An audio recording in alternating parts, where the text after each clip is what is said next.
RG Kar medical কলেজের প্রাক্তন deputy super Akter Ali Kolkata হাইকোর্টের দ্বারস্থ তিনি হয়েছিলেন। তারও আগে 1.5 বছর আগে একাধিক অভিযোগ তিনি করেছিলেন আর্থিক দুর্নীতির সন্দীপ ঘোষের বিরুদ্ধে। কলকাতা হাইকোর্টে আক্তার আলীর অভিযোগের ভিত্তিতেই কিন্তু এই আর্থিক দুর্নীতির তদন্তের নির্দেশ হয়েছে সিবিআই এর। আক্তার আলীর কি অভিযোগ ছিল শুনুন।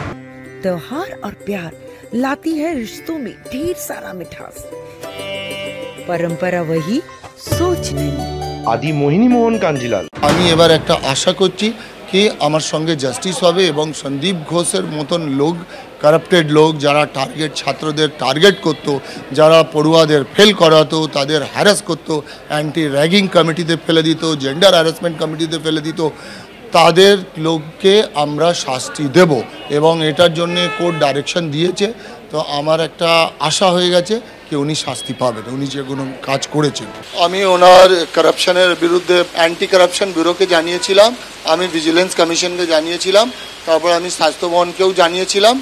এছাড়া পরে যখন ওনার সঙ্গে আমার ওপেন বার হয়ে যায় এটা নিয়ে, কারাপশন নিয়ে, তখন আমি মুখ্যমন্ত্রীর অফিসে গিয়েও একটা গ্রিভ্যান্স জানিয়েছিলাম। ইউজি কাউন্সিলিং 20 দিন ধরে চলেছিল।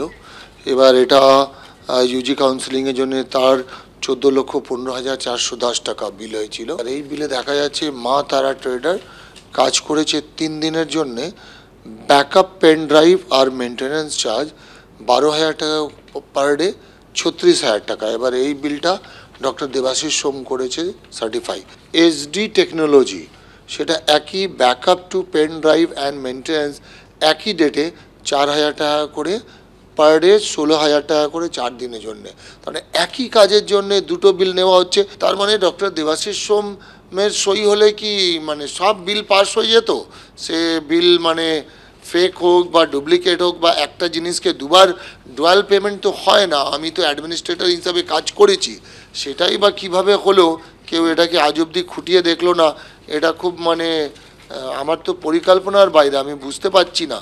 আর্থিক দুর্নীতি নিয়ে একাধিক অভিযোগ করেছিলেন আক্তার আলী এবং যে অভিযোগের প্রেক্ষিতে এরপর সিবিআই তদন্তের নির্দেশ দেওয়া হয়েছিল।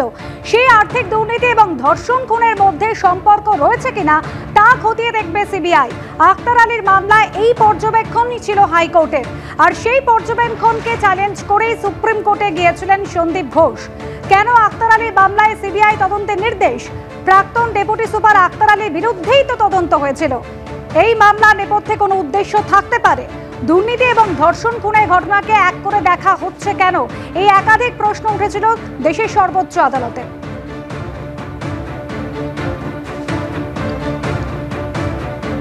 আর সুপ্রিম কোর্টে যে পর্যবেক্ষণ কিভাবে দেখছেন বিজেপি নেতা দিলীপ ঘোষ, শোনাবো। আরজিকর কেস এবং তার সঙ্গে যুক্ত যা যা কিছু হচ্ছে, এটা সুপ্রিম কোর্ট খুব গভীরভাবে লক্ষ্য রাখছে, যেহেতু তাদের নেতৃত্বে সিবিআই ইনকোয়ারি করছে।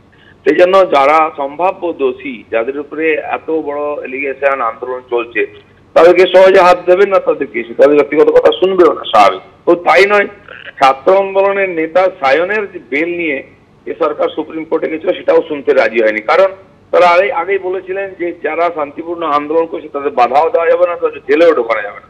কিন্তু এই যে রাজ্য সরকার এবং মুখ্যমন্ত্রী আর তার এরকম সিপাহসালাররা, যারা সন্দীপ ঘোষ বা সিপি ইত্যাদি যারা করছেন সরকারের অঙ্গুলি হিলনে, যেটা এই কেসকে ড্যামেজ করছে, তার কোনোটাই এটা এন্টারটেনমেন্ট করবে না। এটা বারবার দেখা গেছে, এর আগেও বহু গেছে, রাজ্য সরকার গেছে, মুখ পুড়িয়ে এসছে। কারণ তারা যেটা করেন সংবিধান বিরোধী, আইন বিরোধী এবং জনগণের বিরুদ্ধে, আর সেটা বারবার দেখেছে, সেই একই ঘটনাটা আবার ঘটেছে। আর্থিক দুর্নীতির তদন্ত এবং ধর্ষণ খুনের তদন্তের মধ্যে যোগাযোগ রয়েছে কিনা সিবিআই কে যা খতিয়ে দেখার নির্দেশ দিয়েছে কলকাতা হাইকোর্ট, তারই বিরোধিতা করে সুপ্রিম কোর্টে আবেদন করেছিলেন সন্দীপ ঘোষ। কিন্তু কোনো সুরাহাতও তিনি পেলেনই না, স্বস্তিও কিন্তু পেলেন না সন্দীপ ঘোষ। আর এই প্রসঙ্গে কি বললেন অধীর রঞ্জন চৌধুরী, শুনুন। এত তাড়াতাড়ি ওই সন্দীপ ঘোষের মতন অপরাধী সুপ্রিম কোর্টের কাছে গেল আর সুপ্রিম কোর্ট ছেড়ে দিলে, এটা হওয়া অসম্ভব। এখন এদের টাকার তো অভাব নেই, জাল ওষুধ বিক্রি থেকে আরম্ভ করে, ট্রান্সফারের টাকা বিক্রি থেকে আরম্ভ করে, এমনকি লাশ পাচারেরও টাকা এদের কাছে পাহাড় স্তূপ হয়ে আছে। ফলে এরা এখন বাঁচার জন্য হাক পাক করছে, বাঁচার জন্য হাইকোর্ট সুপ্রিম কোর্ট করবে। সরকারি মদত টাকা না থাকে, এদের সরকারি মদতেই এরা আজকে কোটি কোটি টাকার মালিক, ফলে বাঁচার চেষ্টা করবে। কিন্তু এরা অপরাধী, এটা সারা বাংলার মানুষ এদেরকে চিহ্নিত করেছে এই লোকটা একটা অপরাধী লোক। ফলে অপরাধীকে সুপ্রিম কোর্ট রেহাই যে দিচ্ছে না, সেটা নিশ্চয়ই আমাদের সকলের কাছে ভালো লাগছে।